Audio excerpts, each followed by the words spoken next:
12년이라는 긴 시간 끝에 칼융을 찾아온 한 젊은 여성이 있었습니다. 12년 동안의 명상, 12년 동안의 일기 쓰기, 심리치료, 호흡법 수련, 그리고 의식의 확장과 내면의 치유, 자아실현에 관한 세상의 모든 책을 읽으며 보낸 시간이었습니다. 그녀는 모든 것을 올바르게 해냈습니다. 주변의 모든 사람들이 그녀를 칭찬하고 인정했습니다. 하지만 그녀는 융의 맞은편에 앉아 그 방의 고요한 공기를 깨뜨리는 한마디를 내뱉었습니다. 저는 모든 것을 다 했습니다. 그런데 왜 저는 여전히 똑같은 사람처럼 느껴지는 걸까요? 융은 곧바로 대답하지 않았습니다. 그는 특유의 지독한 피로감을 짊어지고 자신을 찾아온 모든 사람들을 바라보던 그 깊은 눈빛으로 그녀를 응시했습니다. 그것은 애초에 결코 성공할 수 없는 일에 너무나도 오랜 시간 동안 온 힘을 다해 매달려온 사람만이 가지는 뼛속 깊은 탈진의 눈빛이었습니다. 이윽고 융은 그녀가 단 한 번도 들어본 적 없는 질문을 던졌습니다. 당신은 무엇을 포기했습니까? 그녀는 이해하지 못했습니다. 그녀는 자신이 그동안 삶에 더해온 모든 것들의 목록을 읊기 시작했습니다. 새로운 습관들, 영적인 의식들, 확장된 인지 능력, 그리고 성장의 과정들. 융은 조용히 고개를 저었습니다. 아니요. 그가 말했습니다. 당신은 당신 안의 어떤 부분을 완전히 죽도록 내버려 두었습니까? 그녀는 아무런 대답도 할 수 없었습니다. 왜냐하면 진정한 변형과 성장은 당신에게 더 많은 것을 채워넣으라고 요구하지 않는다는 사실을 그 누구도 그녀에게 말해주지 않았기 때문입니다. 진정한 변화는 당신에게 더 적어지라고, 더 비워내라고 요구합니다. 그것은 당신을 이루고 있던 어떤 특정한 부분들이 완전히 녹아 없어지도록 내버려 두라고 요구합니다. 그것들을 개선하라는 것이 아닙니다. 그것들을 잘 관리하고 통제하라는 것도 아닙니다. 그저 죽도록 내버려 두라는 것입니다. 융은 영적인 성장을 추구하는 대부분의 사람들이 필사적으로 외면하고 싶어하는 진실을 글로 남겼습니다. 가장 끔찍하고 두려운 일은 자기 자신을 온전히 받아들이는 것이다. 이는 자기 수용이라는 과정이 머리로 이해하기 복잡해서가 아닙니다. 당신이 진정한 당신 자신의 모습을 받아들이기 위해서는 그보다 먼저 당신이 지금까지 나라고 믿으며 연기해왔던 모든 거짓된 모습들이 흔적도 없이 사라져야만 하기 때문입니다. 이 이야기는 바로 그 지점에 관한 것입니다. 더 나은 버전의 당신이 되기 위한 5가지 가벼운 단계나 영적 성장을 위한 체크리스트 같은 것이 아닙니다. 이것은 당신이 진정으로 의식의 차원을 끌어올리고 싶다면 완벽하게 항복하고 놓아버려야 한다고 융이 지적했던 5가지에 대한 이야기입니다. 이 5가지는 말처럼 쉽지 않습니다. 그 하나하나를 놓아버릴 때마다 당신은 마치 자기 자신을 잃어버리는 것 같은 극심한 두려움을 느낄 것입니다. 왜냐하면 어떤 의미에서 그것은 사실이기 때문입니다. 이 5가지 요소들을 뼈대 삼아 정교하게 구축해온 당신의 기존 자아는 반드시 사라져야만 합니다. 그리고 그 죽음의 강을 건너 반대편에서 나타나는 것은 단순히 조금 더 나아진 당신이 아닙니다. 그것은 생전 처음으로 마주하는 진짜 당신입니다. 주파수를 높이고 더 높은 의식으로 나아가고자 하는 대부분의 사람들은 죽음의 과정 없이 목적지에 도달하기만을 원합니다. 그들은 더 평화롭고 더 조화로우며 더 의식적이고 더 자유로워지기를 원하면서도 동시에 자신들이 편안하게 느끼는 현재의 정체성만큼은 고스란히 유지하고 싶어 합니다. 익숙한 존재 방식, 세심하게 만들어진 나는 이런 사람이다라는 감각을 절대 놓지 않으려 합니다. 융은 평생에 걸쳐 수천 명의 사람들을 상담하며 이러한 현상을 지켜보았습니다. 그리고 그는 때로는 마주하기 고통스러울 만큼 명확한 통찰력으로 그것의 이름을 명명했습니다. 그는 진정한 변형의 여정을 개성화라고 불렀습니다. 그리고 그는 이 단어가 의미하는 바를 아주 구체적으로 정의했습니다. 개성화는 단순한 자기개발이 아닙니다. 그것은 내면의 최적화 작업도 아닙니다. 그것은 진정한 자아가 떠오르기 위해 낡은 자아가 반드시 죽어야 한다는 것을 의미합니다. 은유적인 의미가 아니라 심리적이고 실제적인 의미에서 말입니다. 수십 년 동안 당신의 삶을 정의해온 패턴들이 반드시 끝나야 합니다. 어린 시절부터 입고 있던 정체성의 옷을 벗어 던져야 합니다. 융이 끊임없이 되돌아갔던 끔찍하리만치 두려운 진실은 바로 이것이었습니다. 변화를 원하며 그를 찾아온 거의 모든 사람들은 그 변화에 따르는 정당한 대가는 치르지 않은 채 변화만을 원했습니다. 그들은 사회적 가면을 쓴 채로 차원을 높이고 싶어 했습니다. 그들은 자신의 상처와 자신을 동일시하는 상태에 머물면서 동시에 치유되기를 원했습니다. 그들은 성장을 가로막고 있는 모든 방해물들을 꼭 움켜쥔 채로 성장하기를 원했습니다. 바로 그것이 대부분의 사람들이 결코 진정으로 변하지 못하는 이유라고 융은 지적했습니다. 그들은 심리적인 깊은 뿌리와 패턴들은 전혀 건드리지 않은 채 그 위에 표면적인 영적 수행과 명상만을 덧칠합니다. 그들은 끊임없이 좋은 사람을 연기하면서 명상에 잠깁니다. 타인을 강박적으로 구원하려 들면서 자신의 내면을 치유하고 있다고 착각합니다. 외부의 인정과 칭찬을 필사적으로 갈구하면서 의식의 확장에 관한 책을 읽습니다. 그 어떠한 수행과 노력도 결코 뿌리까지 닿지 못합니다. 왜냐하면 그 뿌리야말로 사람들이 가장 건드리고 싶지 않아 하는 자신의 가장 취약한 민낯이기 때문입니다. 융은 우리가 진정으로 내려놓아야 할 5가지 구체적인 것들을 정의했습니다. 단순히 줄이거나 적당히 관리하는 것이 아닙니다. 온전하게 항복하고 완전히 포기해야 하는 것들입니다. 당신이 이것들의 실체를 진정으로 마주하게 될 때 그것들을 놓아버리는 것은 마치 죽음처럼 느껴질 것입니다. 왜냐하면 이 5가지는 당신의 삶 어느 시점에서는 당신을 안전하게 지켜주었던 생존 도구였기 때문입니다. 하지만 이제 그것들은 당신을 가두는 감옥이 되었습니다. 첫 번째, 선함의 연기, 즉 착한 사람이라는 가면입니다. 당신이 아주 잘 알고 있는 어떤 순간을 상상해 보십시오. 누군가 당신에게 혹은 당신에 대해 부당하고 불공평한 말을 하고 있는 대화의 한가운데에 당신이 있습니다. 하지만 당신은 내면에서 실제로 느끼는 분노나 억울함을 표현하는 대신 미소를 짓습니다. 고개를 끄덕입니다. 당신은 속으로 부글부글 끓고 있는 감정과는 철저히 단절된 채 아주 우아하고 절제된 관대한 말들을 내뱉습니다. 상황이 종료되고 집으로 차를 몰고 돌아오는 길, 당신의 얼굴에서 드디어 미소가 사라집니다. 이제 당신이 느끼는 감정은 그 상황 자체에서 오는 단순한 불편함이 아닙니다. 그것은 훨씬 더 오래되고 훨씬 더 익숙한 감정입니다. 또다시 자기 자신의 진짜 목소리를 묵살해버린 사람만이 느끼는 그 조용하고 뼈를 깎는 듯한 좌절감입니다. 당신이 자신의 감정을 몰라서 침묵한 것이 아닙니다. 당신은 다른 사람들이 당신의 보여지는 모습에 계속해서 편안함을 느끼도록 만드는데 평생을 바쳐왔기 때문입니다. 융은 이것을 페르소나라고 불렀습니다. 모든 인간이 집단적인 사회생활을 헤쳐나가기 위해 만들어내는 사회적 가면입니다.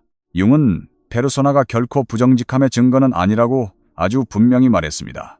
모든 사람은 가면을 씁니다. 그것은 특정한 태도를 보상하고 다른 태도들을 처벌하는 이 세상에서 기능하기 위해 필수적인 부분입니다. 하지만 융은 페르소나가 감옥으로 변하는 정확한 순간을 포착해냈습니다. 그것은 바로 당신이 자신이 가면을 쓰고 있다는 사실조차 잊어버리는 순간입니다. 페르소나란 실제로는 자신이 아닌 모습이지만 자신뿐만 아니라 다른 사람들도 그것이 진짜 자신이라고 믿게 만드는 것이다. 이것은 결코 가벼운 관찰이 아닙니다. 이것은 현실에서 한 걸음 물러나 유리병 너머로 살아가는 삶에 대한 묘사입니다. 당신이 마땅히 되어야 할 사람을 연기하는 것이 너무나도 연속적이고 너무나도 자동적이며 뼛속 깊이 체화되어 있어서 이제는 어디서부터가 연기이고 어디서부터가 진짜 당신인지 당신조차 그 경계를 찾을 수 없게 된 삶입니다. 이 가면을 유지하는데 얼마나 많은 에너지가 소모되는지 생각해 보십시오. 당신이 타인에게 어떻게 비춰지는지 끊임없이 감시하고 통제하는 일, 말이 입 밖으로 나오기 전에 수십 번 검열하고 수정하는 일, 의식 수준이 높은 사람은 화를 내지 않는다는 강박 때문에 끓어오르는 분노를 억누르는 일, 좋은 사람은 언제나 타인을 위해 시간을 내어주어야 한다는 생각 때문에 당신 자신의 절실한 욕구들을 묵살하는 일, 내면의 모든 세포가 다른 것을 원하며 비명을 지르고 있을 때조차 다정하고 인내심 많고 이해심 넓은 사람을 끊임없이 연기하는 그 끔찍한 피로감을 말입니다. 여기서 우리는 한국 사회의 독자적인 시선을 더해볼 필요가 있습니다. 한국 사회는 그 어떤 문화권보다 이 선함의 연기가 강요되는 곳입니다. 우리는 아주 어릴 때부터 눈치를 배우고 집단 안에서 튀지 않고 조화롭게 섞이는 법을 강요받습니다. 체면을 중시하는 문화 속에서 타인의 시선은 곧 나의 가치를 결정하는 절대적인 잣대가 됩니다. 직장의 회식 자리에서 부당한 상사의 농담에 억지 웃음을 지어야 하고 명절마다 가족들의 선 넘는 간섭을 어른들의 애정이라는 이름으로 감내해야 합니다. 우리는 이것을 착한 아이 증후군이라고 부릅니다. 한국인들은 타인에게 착한 사람으로 남기 위해 자신의 감정을 죽이는데 너무나 익숙해진 나머지 화병이라는 고유의 심리적 질환까지 만들어냈습니다. 마음속에 쌓인 분노와 억울함이 출구를 찾지 못해 신체적인 고통으로 발현되는 것입니다. 이것은 융이 말한 페르소나의 억압이 한국 사회라는 극심한 압력솥 안에서 어떻게 폭발하는지를 보여주는 가장 적나라한 예시입니다. 융은 이 연기에 대해 대부분의 사람들이 처음 마주했을 때 몹시 불편해하는 진실을 하나 발견했습니다. 그것은 미덕이 아닙니다. 그것은 미덕의 옷을 입은 두려움입니다. 당신이 끝없이 다정하고 타인에게 맞춰주는 이유는 그것이 당신의 본성이기 때문이 아닙니다. 당신은 아주 어린 시절, 어느 시점에 조건 없이 주어져야 마땅했을 사랑을 얻기 위해서는 착하게 구는 것, 이 유일한 방법이라고 학습했기 때문입니다.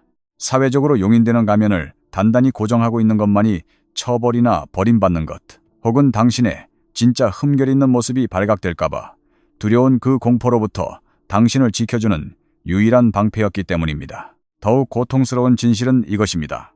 좋은 사람이라는 가면을 유지하기 위해 당신이 억눌러왔던 모든 것들은 결코 사라지지 않는다는 사실입니다. 그 분노들, 지켜지지 못한 경계선들, 당신이 실제로 느끼는 정제되지 않은 날 것의 진실들, 그것들은 당신이 그 위에 거짓 미소를 덮어 씌운다고 해서 증발하지 않습니다. 융은 이것을 그림자라고 불렀습니다. 그리고 이 그림자는 스스로 녹아 없어지지 않습니다. 그것은 축적됩니다. 조용히, 그러나 가차없이 연기의 무대 뒤편에서 덩치를 키워갑니다. 그러다 어느 날 당신이 결코 선택하지 않은 방식으로 수면 위로 폭발하고 맙니다. 당신이 가장 사랑하는 사람에게, 당신이 가장 감당하기 힘든 최악의 순간에 말입니다. 당신은 그것을 완벽하게 통제하고 있다고 믿었기에 그 폭발의 파괴력에 스스로도 경악하게 됩니다. 아닙니다. 당신은 통제한 것이 아닙니다. 억압했을 뿐입니다. 그들은 결코 같은 것이 아닙니다. 융이 관찰했던 진정으로 자신의 의식 차원을 높인 사람들은 더 연기를 잘하는 배우가 되지 않았습니다. 그들은 진정성 있는 사람이 되었습니다. 그리고 진정성이 있다는 것은 아주 구체적인 의미를 가집니다. 그것은 필요할 때 다정할 수 있으면서도 동시에 단호하고 맹렬해질 수 있다는 뜻입니다. 관대하게 베풀 수 있으면서도 동시에 명확하게 아니오라고 거절할 수 있다는 뜻입니다. 타인에 대한 연민을 가지면서도 갈등 상황을 회피하기 위해 거짓 평화를 꾸며내는 대신 누군가를 불편하게 만들지라도 굳건하게 진실을 말할 수 있다는 뜻입니다. 그들은 선함의 연기를 멈추고 진짜 선함 그 자체에서 우러나오는 삶을 살기 시작했습니다. 이러한 변화는 그들의 주변 사람들을 두렵게 만들었습니다. 왜냐하면 더 이상 착한 사람으로 보여야 할 필요가 없는 사람은 타인이 죄책감을 유발하여 조종할 수 없기 때문입니다. 수치심을 주어 복종시킬 수도 없고 칭찬이나 인정을 철회하겠다는 협박으로 통제할 수도 없기 때문입니다. 그들은 타인에게 착하게 보여야 한다는 강박을 포기했고 그 항복은 그들을 연기된 미덕이 아닌 실제적인 고결함으로 행동하도록 해방시켰습니다. 당신이 언제 이 가면을 진정으로 내려놓았는지 알 수 있는 방법이 있습니다. 누군가를 실망시키고 그로 인한 심리적 불편함을 느끼면서도 그것이 당신의 존재 자체를 무너뜨리는 수치심으로 이어지지 않을 때입니다. 당신이 누군가에게 오해를 받았을 때 그 오해를 바로잡기 위해 3일 밤낮을 고민하고 매달리지 않을 수 있을 때입니다. 누군가가 당신을 향해 이기적이라고 비난할 때 즉각적으로 그것이 틀렸음을 증명하려 안달하지 않고 그 단어가 주는 무게를 가만히 견뎌낼 수 있을 때입니다. 그것은 당신이 타인에게 무관심해져서가 아닙니다. 당신이 누구인지에 대한 감각이 더 이상 타인의 평가와 시선 속에 존재하지 않기 때문입니다. 외부의 확인이나 승인을 필요로 하지 않는 그 내면의 묵직한 안정감, 그것이 바로 더 높은 주파수에서 살아간다는 것이 실제로 어떤 느낌인지 보여주는 증거입니다. 두 번째, 당신의 연민 뒤에 숨겨진 상처, 즉 상처받은 치유자입니다. 우리 주변에는 항상 이런 종류의 사람이 있습니다. 무슨 일이 생기면 가장 먼저 전화를 걸게 되는 사람, 사랑하는 사람에게 문제가 생기면 만사를 제치고 달려가는 사람, 친구가 위기에 처했을 때 모든 것을 내려놓는 사람, 누군가 고통받고 있을 때 그 사람이 미처 입 밖으로 꺼내기도 전에 그 아픔을 온몸으로 감지하는 사람, 그들은 자신의 삶 전체를 타인을 위해 그 자리에 있어주는 사람으로 구축해왔습니다. 세상은 끊임없이 그리고 아주 따뜻한 시선으로 그것이 그들이 가진 가장 아름다운 미덕이라고 칭찬해왔습니다.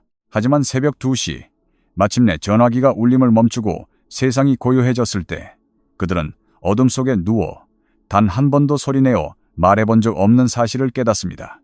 그들은 마지막으로 누군가가 진심으로 너는 요즘 어때? 괜찮니? 라고 물어봐 준 것이 언제였는지 기억조차 나지 않습니다. 그리고 더 끔찍한 것은 그들조차 스스로 인정하기를 두려워하는 사실입니다. 만약 누군가 그렇게 물어본다 하더라도 자신이 그 질문을 반길지 확신할 수 없다는 것입니다. 왜냐하면 아무도 자신을 필요로 하지 않는다면 그들은 너무 바빠서 평생 외면해왔던 단 하나의 질문과 마주해야 하기 때문입니다. 타인을 돕고 있지 않을 때 나는 대체 누구인가? 융은 이 원형을 가장 오래된 신화에서 가져왔습니다. 그리스 신화에서 케이로는 신들 중 가장 위대한 치유자였습니다. 그는 아킬레우스를 가르쳤고 의술의 신 아스클레피오스를 훈련시켰습니다. 그는 자신을 찾아오는 모든 일을 치료했지만 정작 영원한 불멸의 삶 동안 자기 자신은 결코 치유할 수 없는 끔찍한 상처를 안고 살아야 했습니다. 이 신화에서 상처는 부수적인 것이 아닙니다. 그것이 핵심입니다. 치유자의 능력이란 그 자신의 치유되지 않은 내면의 상처와 결코 분리될 수 없다는 것입니다. 융은 이것을 상처받은 치유자 원형이라고 불렀습니다. 그리고 그는 이 원형을 공식적인 의사나 심리치료사, 성직자들에게서만 발견한 것이 아닙니다. 그는 우리 주변의 모든 곳에서 이 모습을 발견했습니다. 누군가 고통받는 것을 보며 개입하지 않고는 배기지 못하는 친구의 모습에서 자신의 욕구가 무엇인지조차 완전히 잊어버린 채 희생만 하는 부모의 모습에서 그리고 무의식적으로 끊임없이 구원받아야 할 사람만을 연인으로 선택하는 파트너의 모습에서 말입니다. 융이 발견한 하지만 거의 모든 사람들이 똑바로 쳐다보기를 거부하는 진실은 바로 이것입니다. 의사는 오직 그 자신 역시 영향을 받을 때만 효과적일 수 있다. 상처받은 의사만이 타인을 치유할 수 있다. 이 문장은 보통 타인에 대한 깊은 공감 능력에 대한 찬사로 해석됩니다. 하지만 융은 이 문장 이면에 숨겨진 훨씬 더 어둡고 서늘한 진실을 아주 잘 알고 있었습니다. 상처받은 치유자는 단지 자신의 상처를 통해 타인을 치유하는 데 그치지 않습니다. 그들은 자신의 상처로부터 도피하기 위해 타인을 치유해야만 합니다. 그들은 주변 사람들이 계속해서 도움이 필요한 상태로 남아있기를 무의식적으로 원합니다. 의식적으로나 악의적으로 조종하려는 것이 아닙니다. 만약 그들 주변의 모든 사람들이 완벽하게 온전해진다면 이 치유자는 평생 동안 돌보기를 회피해왔던 단 한 사람, 즉 자기 자신과 직면해야만 하는 끔찍한 순간을 맞이하기 때문입니다. 한국 사회의 시선으로 이를 바라본다면 우리는 K, 장녀 혹은 한국 어머니들의 희생 서사를 떠올릴 수밖에 없습니다. 한국의 전통적인 정서인 정은 타인과의 끈끈한 유대를 자랑하지만 때로는 개인의 경계를 무참히 짓밟는 족쇄가 됩니다. 특히 가족 내에서 희생을 강요받고 자란 첫째 딸들이나 부모 세대는 자신이 가족을 돌보고 통제하고 구원해야 한다는 강박에 갇혀 있습니다. 그들은 가족의 문제를 해결하는데 자신의 모든 에너지를 쏟아붓습니다. 하지만 그 과도한 헌신 밑바닥에는 쓸모있는 존재가 되지 않으면 가족이라는 공동체에서 버림받을지도 모른다는 깊은 불안, 혹은 나의 희생을 알아달라는 서글픈 인정 욕구가 깔려 있습니다. 이것은 타인을 위한 숭고한 사랑처럼 포장되지만 실제로는 도움을 주는 사람 자신의 불안한 자아를 지탱하기 위한 방어 기제일 때가 많습니다. 자신이 구원자 역할을 멈추는 순간 마주해야 할 내면의 지독한 공허함과 상실감이 두려워 끊임없이 타인의 문제 속으로 도피하는 것입니다. 이 패턴은 너무나도 섬세하게 의식의 수면 아래서 작동하기 때문에 지독할 만큼 잔인합니다. 왜냐하면 그것은 겉보기에 사랑과 너무나 똑같이 생겼기 때문입니다. 그것은 예민함, 헌신, 가장 숭고한 형태의 돌봄으로 자신을 포장합니다. 물론 어떤 면에서는 실제로 그러한 미덕이 맞습니다. 하지만 그 표면 아래에서 더 조용하고 더 깊게 흐르고 있는 것은 타인의 진정한 독립과 해방보다는 돕는 자 자신의 에고에 봉사하려는 강렬한 욕구입니다. 누군가 도움을 요청하지도 않았는데 먼저 나서서 돕고 있는 당신의 행동이 진짜 의미하는 바가 무엇인지 숙고해 보십시오. 상대방이 자신의 문제를 채 다 설명하기도 전에 해결책부터 들이밀 때 당신의 마음을 돌아보십시오. 누군가 당신의 호의와 지원을 정중히 거절했을 때 당신의 가슴 한구석에서 느껴지는 그 특유의 팽팽한 긴장감과 서운함을 직시하십시오. 그 긴장감은 당신에게 정보를 주고 있습니다. 당신의 그 도움이 오로지 상대방만을 위한 것이 아님을 말해주고 있는 것입니다. 융은 이 전체적인 패턴의 틀을 완전히 부숴버리는 질문을 던졌습니다. 당신이 그토록 헌신적으로 돕고 있는 그 사람이 내일 당장 완벽하게 치유되어 온전해지고 더 이상 당신의 도움이 필요 없다고 말한다면 당신은 어떤 감정을 느끼겠습니까? 이 질문 앞에 정직하게 앉아보십시오.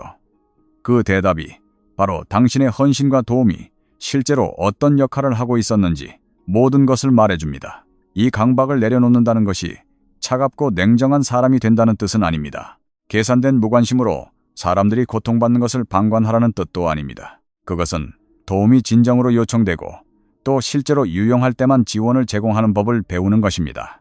비록 당신이 기술적으로 개입해서 해결해 줄 수 있는 어려움이라 할지라도 당신 삶의 사람들이 각자 자신만의 여정을 겪어내고 이겨낼 능력이 있음을 깊이 신뢰하는 것입니다. 진정한 봉사와 자신이 없어서는 안 될 존재라고 느끼고 싶어 하는 강박 사이의 차이를 분명하게 인식하는 것입니다. 당신이 이 굴레에서 진정으로 해방되었는지 아는 방법은 누군가 고통 속에 있는 것을 지켜보면서 깊은 연민을 느끼되 그것을 당장 해결해 주어야 한다는 강박은 느끼지 않을 때입니다. 당신이 그것 참 정말 힘들겠구나 라고 말할 때 그 말 뒤에 당신이 세운 해결 계획표가 뒤따르지 않아도 온전히 진심일 수 있을 때입니다. 누군가의 투쟁과 시련이 즉각적으로 당신이 풀어야 할 숙제로 변하지 않을 때입니다. 그것은 냉담함이 아닙니다. 그것이야말로 진정한 돌봄의 주파수입니다. 사람들을 그들 스스로의 삶으로부터 구출해내는 대신 그들의 내면의 힘을 굳게 믿어주는 진짜 사랑 말입니다. 지금까지 말씀드린 처음 두 가지, 선함이라는 사회적 가면과 타인을 구원하려는 강박은 융이 외부의 층이라고 불렀던 것들입니다. 그것들은 세상이 흔히 목격하고 박수 쳐주는 당신의 모습입니다.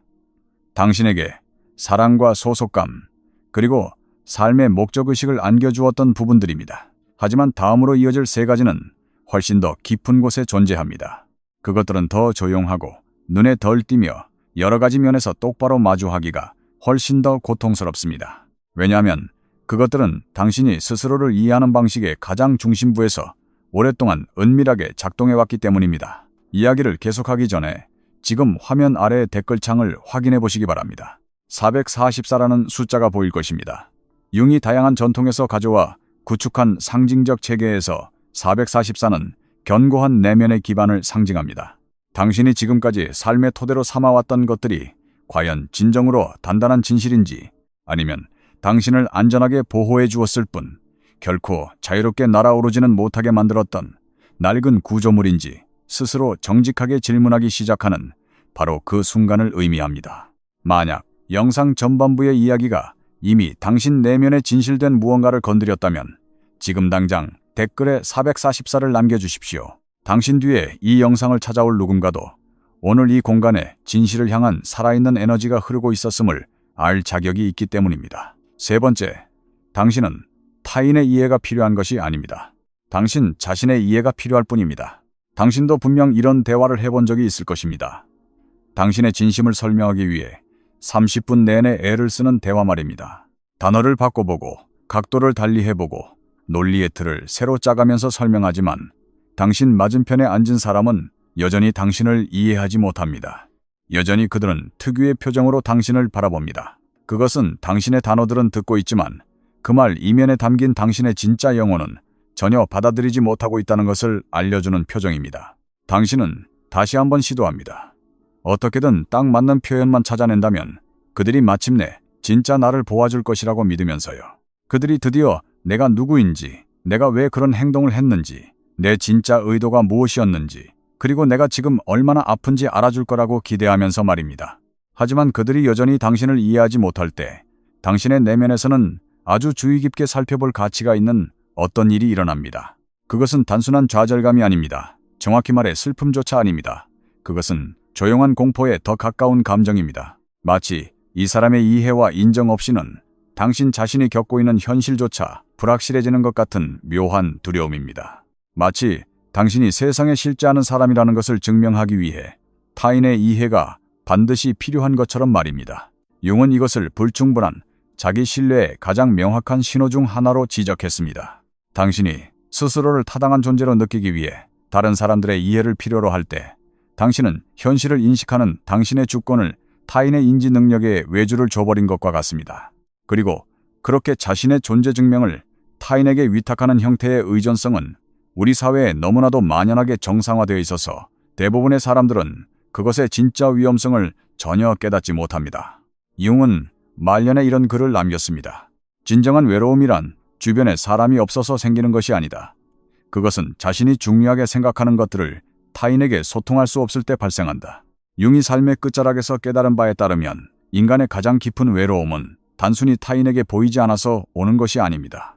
그것은 자신이 단단하게 실제한다는 것을 느끼기 위해 반드시 남에게 보여져야만 하는 그 갈급함에서 비롯됩니다. 한국 사회라는 렌즈를 통해 이 문제를 들여다보면 이것은 생존의 문제와 직결됩니다. 튀는 것을 두려워하고 집단주의가 강한 한국 문화에서는 남들이 나를 어떻게 생각하는가가 개인의 정체성을 압도해버립니다. 우리는 타인의 인정을 받지 못하면 사회적 무리에서 배제되고 왕따가 될지도 모른다는 원초적인 공포를 안고 살아갑니다. 그래서 우리는 끊임없이 나를 설명하고 변명하고 오해를 풀려 했습니다. 체면을 지키기 위해 집단 안에서 안전한 위치를 확보하기 위해 우리는 타인의 두뇌 속에 존재하는 나에 대한 이미지를 통제하려 필사적으로 매달립니다. 바로 여기에 사람들이 좀처럼 직접적으로 입 밖으로 꺼내지 않는 진실이 숨어 있습니다. 이해받고자 하는 욕구는 언제나 사람들과의 연결을 위한 것만은 아닙니다. 때로는, 그리고 이 부분은 아주 뼈아픈 정직함을 요구하는데 그것은 통제에 관한 것입니다. 만약 내가 당신이 나를 이해하도록 만들 수 있다면 나는 당신이 나를 바라보는 방식을 통제할 수 있습니다. 나는 나에 대한 서사를 내 입맛대로 관리할 수 있습니다. 나는 당신이 내 기준에 도저히 용납할 수 없는 내 모습을 만들어내는 것을 막을 수 있습니다. 나는 취약함을 내보이는 척, 솔직하게 마음을 여는 척하면서 실제로는 당신의 인식을 내가 견딜 수 있는 경계선 안으로 가두어두기 위한 방어 전략으로 설명하기를 사용하고 있는지도 모릅니다. 그것은 진정한 친밀함이 아닙니다.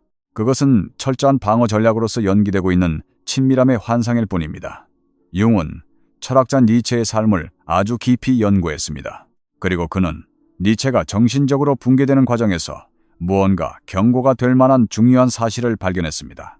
니체는 자신이 발견한 그 압도적인 진리의 무게 때문에 무너진 것이 아니었습니다. 융에 따르면 니체는 최소한 부분적으로는 세상으로부터 이해받지 못했다는 짓눌림 때문에 산산조각이 났습니다. 니체의 통찰력은 비범했지만 세상이 그 통찰력을 인정해 주기를 바라는 그의 욕구 또한 너무나 비범할 만큼 거대했습니다. 그가 세상을 꿰뚫어보는 맑은 시야와 당대 사람들이 그를 진정으로 이해하는 수준 사이의 거대한 간극은 결국 니체가 심리적으로 살아남을 수 없는 벼랑 끝이 되어버리고 말았습니다. 융이 관찰한 바에 따르면 가장 위험한 형태의 지성은 관객 없이는 존재할 수 없는 지성입니다. 진정으로 높은 주파수와 깊은 차원에서 진동하는 사람들은 이 문제에 대해 아주 다른 방식의 평화를 이뤄냈습니다. 그들은 누군가가 자신이 내어주는 것을 진정으로 받아들일 능력이 있을 때만 기꺼이 그것을 나눕니다.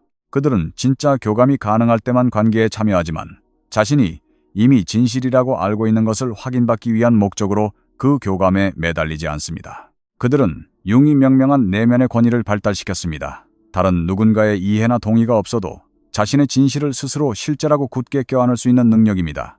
이것은 세상과의 단절이나 고립 혹은 오만함과는 완전히 다른 차원의 이야기입니다. 그것은 그 어떤 것보다도 조용하고 단단하게 뿌리내린 상태입니다. 그것은 세상 사람들에게 내 경험을 정당화해달라고 조르는 짓을 멈추고 자기 자신의 경험을 직접적으로 맹렬하게 신뢰하기 시작한 사람만이 가지는 특유의 성숙한 고독입니다.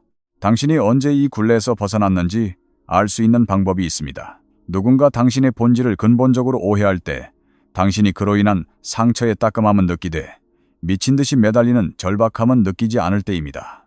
주변 사람들에게는 전혀 앞뒤가 맞지 않는 선택을 내리면서도 그들의 혼란스러운 시선에 흔들리지 않고 당신 내면의 암 속에 평온하게 머물 수 있을 때입니다. 오해가 풀리지 않은 채로 대화가 끝나버려도 당신이 온전한 상태로 돌아서서 걸어 나올 수 있을 때입니다. 그것은 당신이 더 이상 타인에게 이해받기를 포기해서가 아닙니다. 당신이 진실이라고 믿는 감각이 더 이상 그것을 승인해줄 다른 사람의 눈동자를 필요로 하지 않기 때문입니다.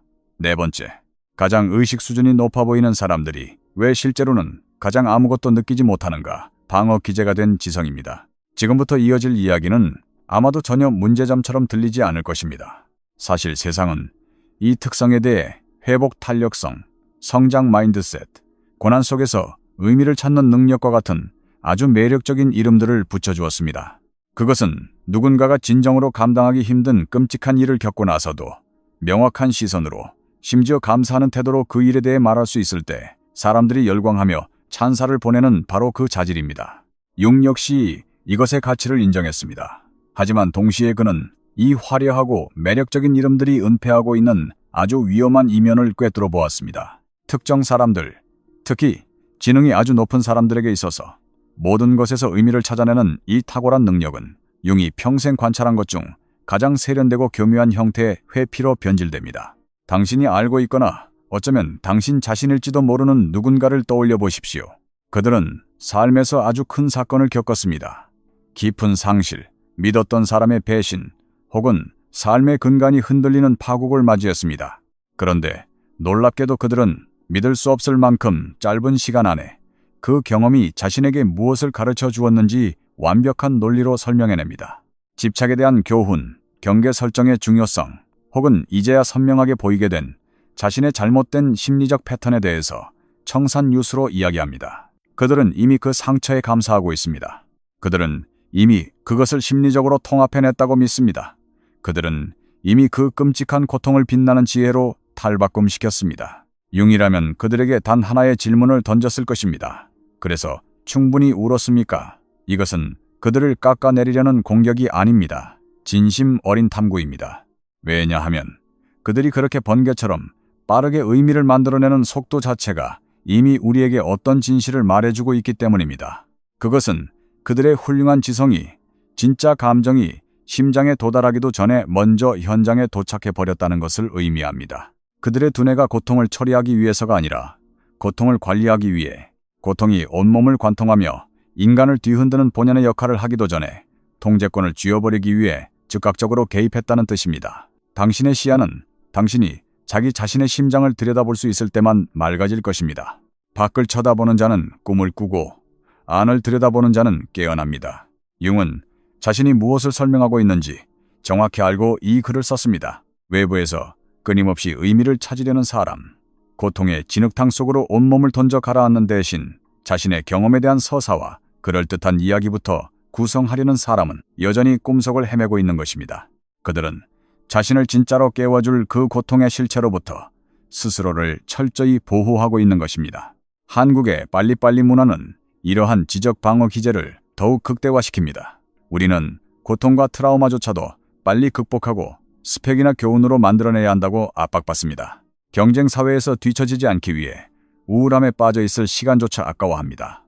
우리는 그저 멍하니 주저앉아 엉엉 우는 법을 잊어버렸습니다. 대신 MBTI나 각종 심리 테스트에 집착하며 내가 왜 아픈지, 저 사람이 왜 나에게 상처를 주었는지를 분석하고 분류하여 파일 상자에 집어넣으려 합니다. 완벽한 분석이 끝나면 고통도 끝났다고 착각하는 것입니다. 융은 자신의 진료실을 찾는 사람들 중 가장 똑똑한 지식인들이 종종 마음을 열고 다가가기 가장 힘든 환자들이라고 기록했습니다.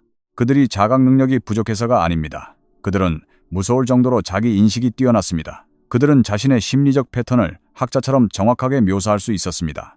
그들은 자신의 현재 상처를 어린 시절에 특정 경험과 연결짓는데 경이로울 정도의 정확성을 보여주었습니다.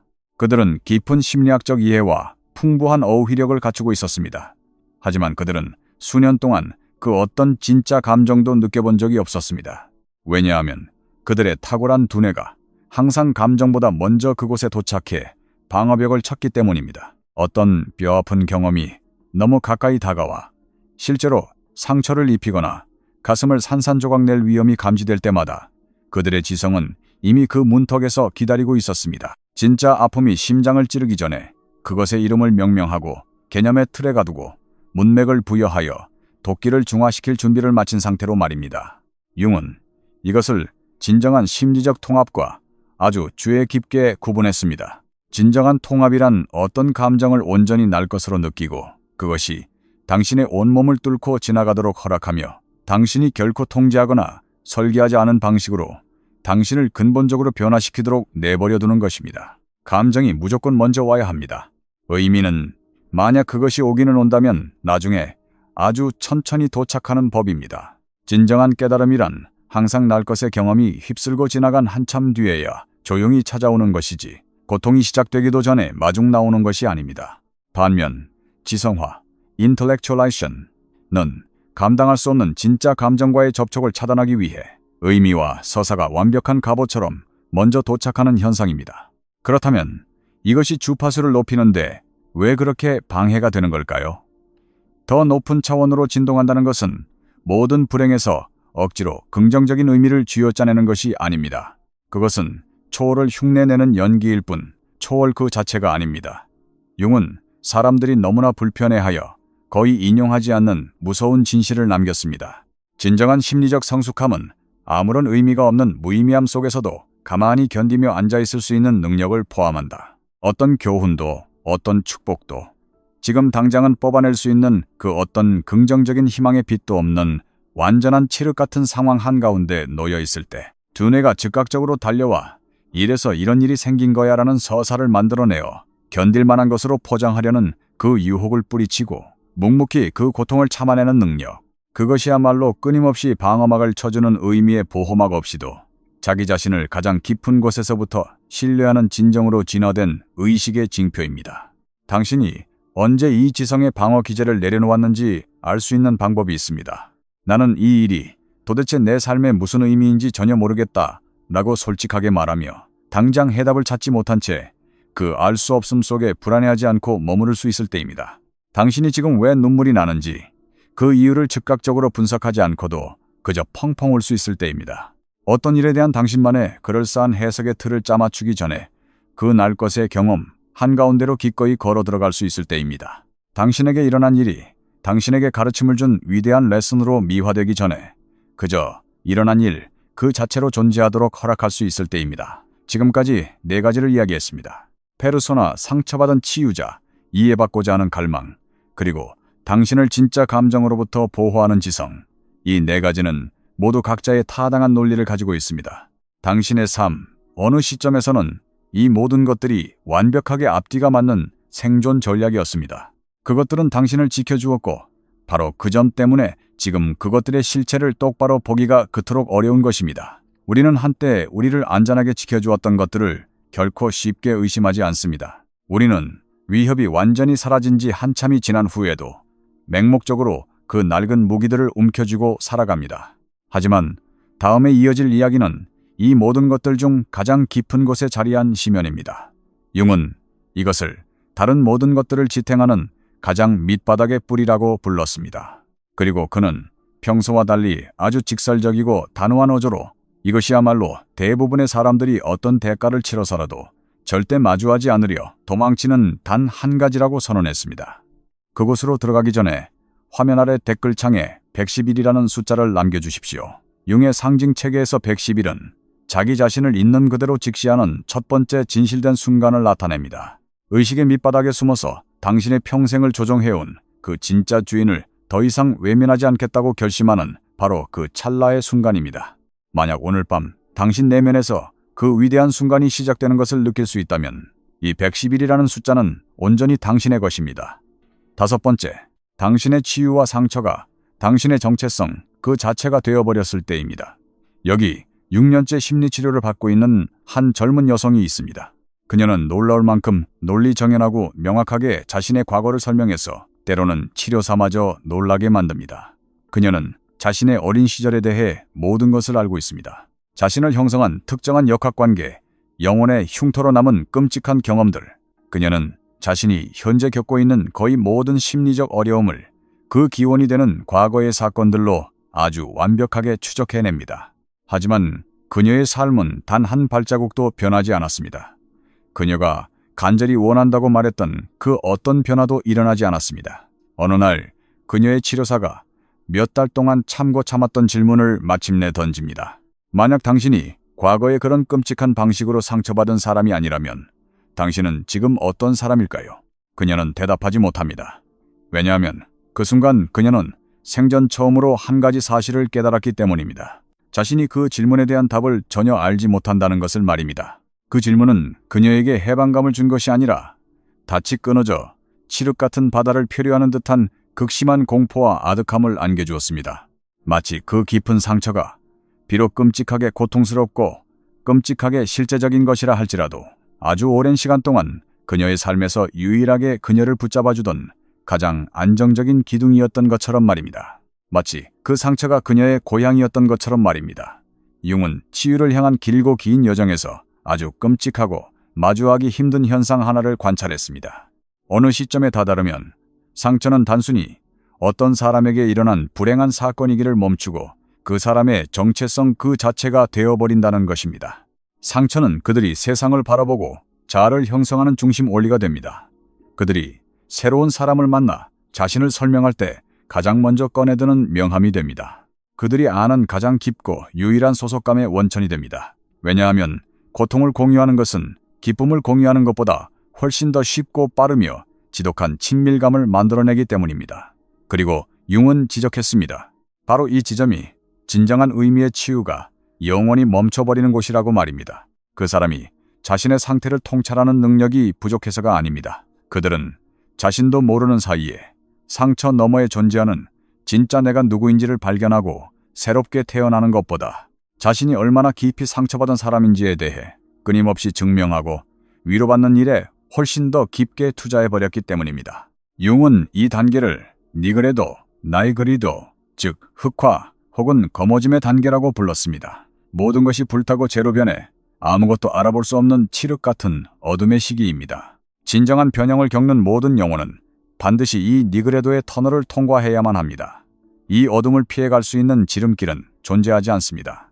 하지만 융이 아주 주의 깊게 기록한 비극은 이것입니다. 수많은 사람들이 이 니그레도의 단계에 도달했을 때 빠져나가는 대신 그 어둠 속에 영원히 주저앉기를 선택한다는 것입니다. 그들이 어둠의 터널 끝에 빛과 새로운 세상이 있다는 것을 몰라서가 아닙니다. 그들이 그곳에 머무는 이유는 이 익숙하고 끔찍한 어둠 속에서만큼은 적어도 내가 누구인지 확실히 알 수 있기 때문입니다. 자유가 주는 끝없는 불확실성보다는 끔찍하더라도 익숙한 고통이 종종 승리를 거두는 법입니다. 여기에는 아무도 소리내어 말하지 않는 상처받은 정체성이 제공하는 달콤한 보상들이 존재합니다. 한국 사회의 한은내, 정서와 피해자 중심의 문화를 생각해보면 이는 더욱 명확해집니다. 당신이 불행하고 상처받은 사람이라는 것을 세상이 인정해주면 사람들은 당신에게 기꺼이 더 관대해집니다. 당신이 삶에서 실패하거나 무너지는 것도 완벽하게 정당화됩니다. 당신은 고통을 당신처럼 이해하는 상처받은 사람들의 끈끈한 공동체에 소속될 수 있습니다. 그리고 무엇보다도 당신은 삶이 던지는 가장 냉혹하고 무거운 질문으로부터 영원히 면제받을 수 있습니다. 만약 내 불행의 이유가 과거에 일어난 그 끔찍한 사건들 때문이 아니라면 지금 내 삶이 이 모양 이 꼴인 진짜 이유는 대체 무엇인가? 나는 내게 일어난 사건의 결과물이 아니다. 나는 내가 되기로 선택한 존재다. 융은 이 문장을 당신을 쓰다듬어주기 위한 따뜻한 위로로 쓰지 않았습니다. 이것은 서늘한 도전장입니다. 과거에 일어난 일을 심리적으로 통합하는 것과 과거에 일어난 일에 의해 내 삶의 모든 것을 정의당하는 것은 결코 같은 것이 아니라는 뼈아픈 직시입니다. 전자에서 후자로 나아가는 것은 과거의 상처를 부정하거나 덮어두는 것이 아닙니다. 그것은 상상할 수 없을 만큼 위대한 용기의 결단입니다. 상처라는 정체성을 놓아버린다는 것이 당신의 고통스러운 과거가 가짜가 된다는 뜻은 아닙니다. 그것은 당신이 더 이상 그 상처를 앞세워 당신을 세상에 소개하는 짓을 멈춘다는 뜻입니다.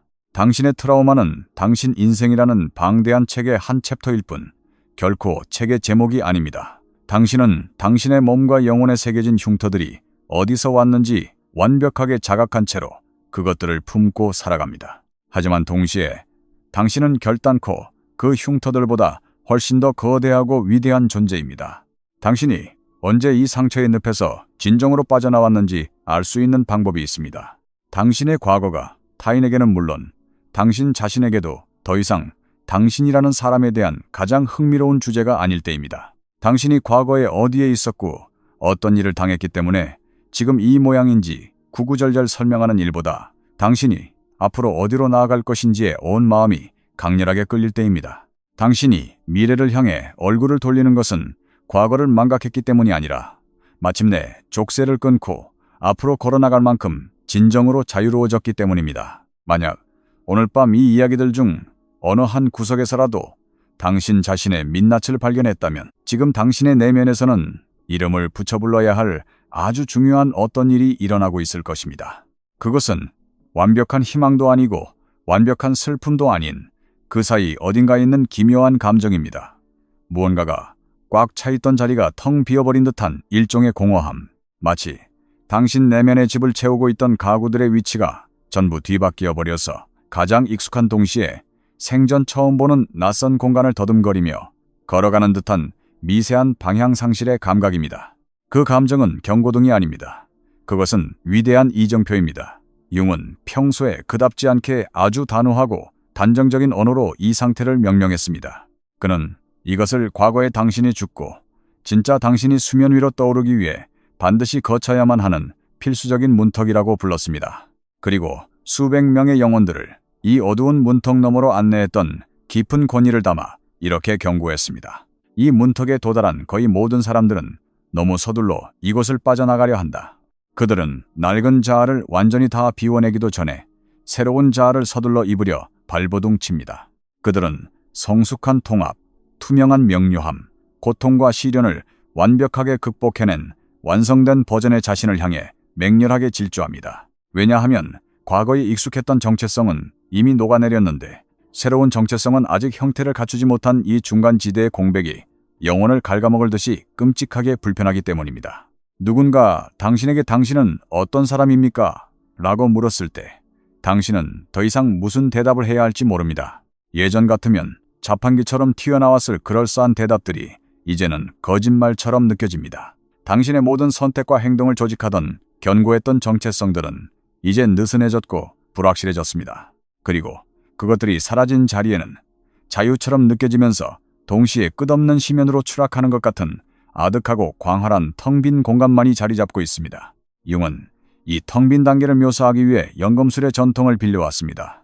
연금술사들은 이 단계를 알베도라고 불렀습니다. 니그레도의 칠흑 같은 거머짐이 모두 끝난 후 찾아오는 순백의 하얘짐입니다. 어둠이 모든 불순물을 태워버리는 자신의 역할을 완벽하게 끝마치고 이제 남은 것은 원래의 물질이 아니라 그것의 가장 순수한 본질만으로 발가벗겨진 상태. 이전의 그 어떤 것보다도 강렬하게 진짜인 상태입니다. 하지만 니그레도에서 알베도로 넘어가는 이 통과는 결코 억지로 서두를 수 없습니다. 가장 위대한 변형은 그 사이의 새하얀 여백 속에서 철저한 알 수 없음 속에서 아직 아무것도 되지 않은 아직 아님의 지독한 불편함 속에서 조용히 일어납니다. 융이 수십 년 동안 이 하얀 문턱에서 길을 잃은 사람들과 마주 앉아 발견한 가장 위대한 진실은 이것이었습니다. 그들에게는 무언가를 가르쳐줄 새로운 지침서나 매뉴얼이 필요하지 않았습니다. 새로운 영적 수행법이나 명상법이 필요한 것도 아니었습니다. 그들에게 유일하게 필요한 것은 그들이 지금 느끼고 있는 그 텅 빈 공허함이 결코 실패가 아니라는 사실을 말해주는 목소리였습니다. 그 아득한 비워짐이 무언가 잘못되어 가고 있다는 증거가 아니라 마침내 무언가가 완벽하게 제대로 흘러가고 있다는 가장 눈부신 증거라는 사실을 짚어주는 단 한 사람의 목소리였습니다. 사람들은 어둠을 두려워하는 것이 아니다. 융은 말했습니다. 그들은 그 어둠이 영원히 끝나지 않을까봐 두려워하는 것이다. 그들은 만약 착한 사람을 연기하는 것, 거짓된 정체성을 주장하는 것, 끝없이 나를 설명하고 변명하는 것, 강박적으로 의미를 찾아내는 것, 타인을 구원하려 드는 것, 그리고 상처받은 영혼의 역할극을 모두 멈추고 그 침묵의 여백을 마주하게 된다면 그 밑바닥에는 아무것도 존재하지 않을까봐 공포에 떱니다. 그토록 간절히 찾아 헤매던 진정한 자아라는 것이 애초에 존재하지 않는 환상일지도 모른다는 사실에 경악합니다. 하지만 융이 수십 년 동안 수많은 영혼들의 붕괴와 부활을 지켜보며 수백 번, 수천 번 확인한 진실은 명확했습니다. 그것은 언제나 그곳에 존재합니다. 거짓된 페르소나와 강박증, 타인의 인정에 목매는 갈망, 그리고 상처의 껍데기 아래에 숨겨져 있던 그 찬란하고 진짜인 자아 말입니다. 그것은 언제나 그곳에서 당신을 기다리고 있었습니다. 요란하고 시끄럽게 소리치지 않습니다. 그저 자신의 존재를 세상에 애써 증명할 필요가 없다는 것을 완벽하게 아는 존재만이 가질 수 있는 그 무한한 인내심과 고요한 확신을 품은 채 말입니다. 당신은 그것을 더 치열하게, 더 열심히 찾아 헤매므로써 발견하는 것이 아닙니다. 당신은 마침내, 그리고 진정으로 무언가가 되기 위한 그 헛된 발버둥과 탐색을 완전히 멈춤으로써 그것을 발견하게 됩니다. 이 5가지의 고통스러운 항복의 강을 건너 반대편에 서게 된 사람은 여정을 시작할 때보다 그저 조금 더 나아진 사람이 아닙니다. 그들은 단순히 나아진 것을 넘어선 가장 근원적인 차원의 존재가 됩니다. 그들은 비로소 진짜가 됩니다. 그들은 더 이상 착한 사람을 연기하지 않습니다. 내면 깊은 곳에서 우러나오는 진정한 다정함이 그 싸구려 연기를 완전히 대체해버렸기 때문입니다. 그 다정함은 타인의 시선을 끊임없이 감시하는 두려움이나 경계심 없이 강물처럼 자연스럽게 흘러나옵니다. 그들은 더 이상 세상을 구원하고 주변 사람들을 고치려 들지 않습니다. 왜냐하면 모든 사람들이 각자의 삶의 무게를 견뎌내고 자신만의 시련을 겪고 스스로의 힘으로 기어코 성장해낼 수 있는 능력을 가지고 있음을 뼛속 깊이 신뢰하게 되었기 때문입니다. 그들은 더 이상 타인의 이해와 인정에 목마르지 않습니다. 자기 자신의 내면적 진실과 맺고 있는 관계가 너무나도 견고하고 깊숙이 뿌리내려 있어서 세상 그 누구의 외부적 확인이나 결제 도장 없이도 스스로 당당하게 설 수 있기 때문입니다. 그들은 자신에게 일어나는 모든 불행에서 미친 듯이 서둘러 억지 교훈을 뽑아내려 들지 않습니다. 그저 자신이 통과하고 있는 날 것의 경험들이 가장 알맞은 때가 되면 알아서 자신에게 필요한 것들을 스스로 드러내 보여줄 것이라고 묵묵히 믿으며 견뎌낼 줄 알기 때문입니다. 그리고 마침내 그들은 더 이상 자신의 아픔과 트라우마를 훈장처럼 내밀며 자신을 소개하지 않습니다. 왜냐하면 그들은 기나긴 어둠의 시간을 통과하며 자신들의 과거에 얽힌 그 어떤 비극적인 이야기보다도 훨씬 더 거대하고 장엄한 존재로 다시 태어났기 때문입니다. 그렇게 깨어난 사람은 세상과 다른 방식으로 호흡하고 움직입니다. 세상의 모든 정답을 다 알아내어 거만하게 걷는 발걸음이 아닙니다. 오히려 이 세상의 모든 것들을 억지로 다 알아내거나 통제하지 않아도 자기 자신이라는 가장 안전한 집안에서 더없이 평안할 수 있다는 것을 깨달은 자만이 가지는 그 묵직하고 깊은 안정감으로 세상을 딛고 섭니다. 융은 개성화의 험난한 여정을 진정으로 통과해낸 사람의 모습을 묘사했고 그 묘사는 그의 그를 만난 수많은 세대의 영혼들에게 지워지지 않는 낙인처럼 깊이 새겨졌습니다. 그것은 더 이상 아무런 고통도 겪지 않는 완벽한 성자의 모습이 아니었습니다. 영원 불멸에 흔들리지 않는 평화의 상태에 도달한 초월자의 모습도 아니었습니다. 그 사람은 삶이 미친 듯이 몰아치는 폭풍우 한가운데 서서 온몸으로 비바람을 맞으면서도 호들갑을 떨거나 세상을 향해 비명을 지르는 대신 아주 고요하고 묵묵하게 자신이 누구인지를 결코 잊지 않는 사람이었습니다. 당신에게 주어진 평생의 가장 위대한 특권은 다름 아닌 진짜 당신 자신이 되는 것이다. 융은 이 말을 남겼습니다. 세상이 당신에게 요구했던 마땅히 되어야 할 사람이 아닙니다. 살아남기 위해 처절하게 연기하는 법을 배워야 했던 가짜 당신이 아닙니다. 타인이 당신에게 저지른 상처 입힌 행동들이나 세상이 당신에게서 강제로 빼앗아간 결핍들에 대한 반작용으로 만들어진 찌그러진 당신이 아닙니다. 이 모든 껍데기들을 뼈를 깎는 고통 속에 남김없이 벗어던졌을 때 마침내 그 아래에 드러나는 태초의 흠결 없는 당신 자체가 되는 것 말입니다. 그것이 바로 이 위대한 5가지의 항복이 당신을 데려가고자 하는 최종 목적지입니다. 그것은 고정된 종착역이 아닙니다. 그것은 영원히 피어나는 되어감 비카미의 과정입니다. 그리고 여기에 융이 그토록 간절히 전하고자 했으나 영성이나 의식 성장을 다루는 현대의 수많은 가벼운 담론들이 완벽하게 놓치고 있는 가장 중요한 핵심이 있습니다. 당신의 진짜 자아를 찾아가는 그 눈부신 되어감의 과정은 당신이 현재 살아가고 있는 현실의 일상생활에 추가로 덧붙여서 하는 고상한 취미생활 같은 것이 아닙니다. 그것은 당신이 이 세상에 태어나 숨을 쉬며 삶을 살아가는 유일한 목적 그 자체입니다. 당신이 그토록 오래 썼던 가면, 구원자가 되려던 강박증, 타인에게 이해받지 못하면 죽을 것 같았던 그 절박한 갈망, 당신을 진짜 고통으로부터 보호하기 위해 두뇌가 쉴 새 없이 지어내던 그 수많은 논리와 서사들, 그리고 당신이 마치 안락한 고향처럼 여기며 웅크리고 숨어있던 그 깊고 어두운 상처들, 그것들은 당신이 저지른 끔찍한 실수가 아니었습니다. 그것은 그 가혹한 세상에서 당신이 어떻게든 숨을 쉬고 살아남기 위해 필사적으로 발버둥쳤던 생존의 흔적들이었습니다. 그것들은 당신이 너무나 연약하여 그것들을 절실히 필요로 했던 가장 추운 시절에 실제로 당신을 지켜주고 복무했던 고마운 외투였습니다. 그리고 지금 당신은 마침내 그 무겁고 낡은 외투들이 더 이상 예전과 같은 방식으로 필요하지 않은 눈부시게 밝고 따뜻한 장소에 기어코 도착한 것입니다. 이것은 결코 사소한 일이 아닙니다. 융이 극도로 진지한 학자의 언어를 빌려 표현했듯이 이것은 한 명의 인간이라는 우주가 해낼 수 있는 가장 경이롭고 위대한 독양 중 하나입니다. 만약 오늘 이 긴 여정의 이야기가 오늘 밤 당신 내면 깊은 곳에 잠들어 있던 어떤 진짜를 건드렸다면 지금 당장 댓글창에 777이라는 숫자를 남겨주십시오. 융이 평생에 걸쳐 탐구했던 거대한 상징의 우주에서 777은 당신의 내면의 숭고한 진실과 당신이 밖으로 내디디며 살아가고 있는 실제 삶이 마침내 하나의 선상에 완벽하게 정렬되는 순간을 상징합니다. 당신이 수십 년간 해오던 거짓된 연기를 마침내 멈추고 온전한 당신의 두 발로 진짜 삶에 도착하기 시작하는 눈부신 순간입니다.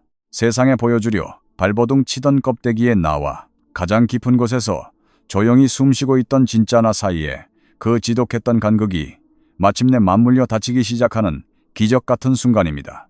아래에 남겨주십시오. 당신이 지금 당장 당신의 삶에서 무엇을 놓아버릴 준비가 되었는지 세상에 선포하십시오.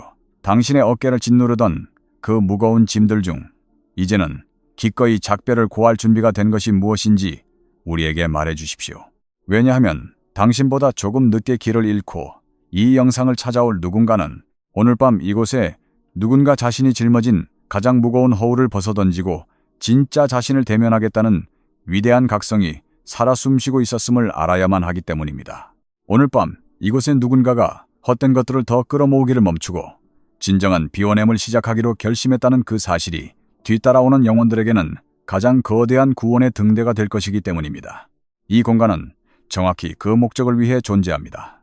내면에서 무언가 거대한 지각 변동이 시작되고 있음을 느끼는 사람들을 위해, 그리고 자신을 진짜가 아닌 환상 속에 안주하게 만들며 성장이라는 이름표를 달고 실상은 한 걸음도 앞으로 나아가지 못하게 가둬두었던 그 가짜 성장의 게임을 이제 영원히 끝내버리겠다고 다짐한 사람들을 위해 말입니다. 아직 구독하지 않으셨다면 구독해 주십시오.